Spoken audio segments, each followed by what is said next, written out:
हर्ष firing का शिकार एकमात्र राहुल ही नहीं, इसका शिकार और भी कई लोग हुए हैं। ग्वालियर के माधवगंज इलाके के फर्श वाली गली में रहने वाले 7 साल के युवी और 8 साल का मोक्ष आज भी दहशत में हैं। दोनों ही बच्चे अपने फ्रेंड के घर बर्थडे पार्टी में केक कटवाने गए थे, तभी उसके पिता ने दनादन हर्ष फायरिंग कर दी, जिसके छर्रे दोनों बच्चों के अब हाथ और पैर में लग गए। दोनों ही बच्चे इतने डरे हुए हैं कि वे अब घर से निकलना नहीं चाहते।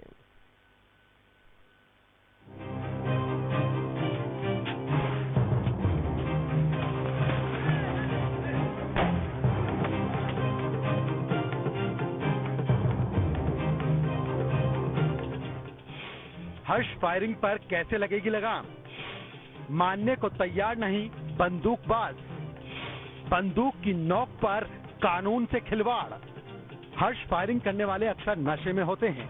किसी को ताकत का नशा होता है तो कोई शराब के नशे में डूबा होता है तो कोई बगैर किसी नशे के ही आपे से बाहर होता है। ये अपने आगे किसी से, और नशा जब सर चढ़कर बोलने लगता है तो फिर सही गलत का फर्क समझ नहीं आता। नशे में चूर ऐसे बंदूकबाज अपनी हरकतों से बाज नहीं आते। ये कानून को ताक पर रख देते हैं। सर पर चढ़े नशे और हाथ में हथियार का ऐसा डेडली कॉकटेल बन जाता है जिसका हैंगओवर आम लोगों को भुगतना पड़ता है। ये दनादन गोलियां बरसाने लगते हैं और तस्वीरें जब तक वायरल नहीं होती तब तक पुलिस प्रशासन मूक दर्शक बना रहता है। इनको इस बात का भी गुरूर होता है कि इनकी ऊंची पहुंच और रसूख की वजह से इनका कुछ नहीं बिगड़ेगा। पकड़े गए तो फिर छूट जाएंगे, दोबारा फिर कहीं और हर्ष फायरिंग की हिमाकत करेंगे। ग्वालियर के माधवगंज इलाके की फर्श वाली गली में रहने वाले 7 साल के युवी और 8 साल का मोक्ष आज भी दहशत में हैं। दोनों ही बच्चे अपने दोस्त के घर बर्थडे पार्टी में गए थे, तभी उनके पिता ने दनादन हर्ष फायरिंग शुरू कर दी, जिसके छर्रे इन दोनों बच्चों को लगे और वो घायल हो गए। तब से ये बच्चे इतने डरे हुए हैं कि वो अब घर से बाहर नहीं निकलना चाहते। फिर है ना तरन नैया ने गोली चलाई थी। फिर वरुण नैया ने, फिर हर्षिता के पापा ने। 3 लोगों ने चलाई, आपको भी लगी। फिर आप भागा है वहाँ से डर के मारे? हाँ। फिर क्या होगा? फिर मैं घर पे आ गया था। तो आपने मम्मी पापा क्यों नहीं बताया? क्यों? डर लग रहा था। कहाँ छुप गए थे आप? कार के पीछे। बर्थडे में गोली चली, इन लोगों के लगी बच्चों के, तो वो उनका लड़का आया भागता हुआ। ये तो आया ही नहीं है, ये तो पीछे ही रह गया। दरअसल शिवम सोनी नाम के व्यक्ति ने अपने बच्चे की बर्थडे पार्टी का आयोजन किया था। इस दौरान शिवम सोनी ने अपनी लाइसेंसी बंदूक से एक के बाद एक 3 फायर किए। 2 गोलियां हवा में फायर हुई, लेकिन तीसरी गोली दीवार में लग गई, जिसकी चपेट में युवी और मोक्ष आ गए। युवी, ये बताओ आप किसके बर्थडे में गए थे? हर्षिता के बर्थडे में। क्या हुआ था वहाँ? वहाँ पर वो केक काट रहे थे तो हर्षिता के पापा गोली चला रहे थे। कितनी गोलियां चलाई? 3। और हाँ। कितने बच्चों को गोलियां लगी? 2।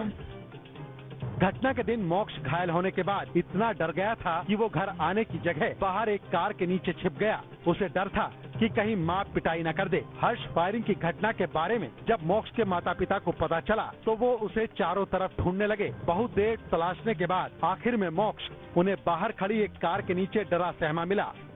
ऐसा नहीं है कि हर्ष फायरिंग केवल ग्वालियर चंबल अंचल के ग्रामीण इलाकों में की जा रही हो, बल्कि शहर की तंग गलियों में भी लोग नहीं मानते। ये देखिए, ये माधवगंज इलाके की फर्श वाली गली है और ये फर्श वाली गली तंग गली है जहां बड़ी घनी बस्ती इलाका है। ऐसी गलियों में भी लोग अगर हर्ष फायरिंग करेंगे तो सोचिए किसी को भी गोली लग सकती है। ये वो घर है, मैं आपको दिखा दूं कि इस घर की छत पर जन्मदिन मनाया जा रहा था और इसी छत पर जब कार्यक्रम चल रहा था तो तमाम बच्चे बड़ी संख्या में मौजूद थे।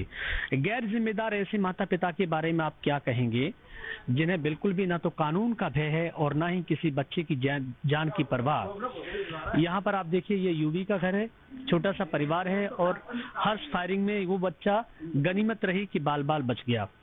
सोचिए ये हर्ष फायरिंग आखिर हो क्यों रही है? अस्त्र शस्त्र लोगों की सुरक्षा के लिए, खुद की जिंदगी की रक्षा आप करें, दूसरों की जान लेने के लिए नहीं है। बेवजह बच्चों को गोलियां लग रही हैं। सरकार अब तो इस पर ध्यान दीजिए और कुछ तो कीजिए।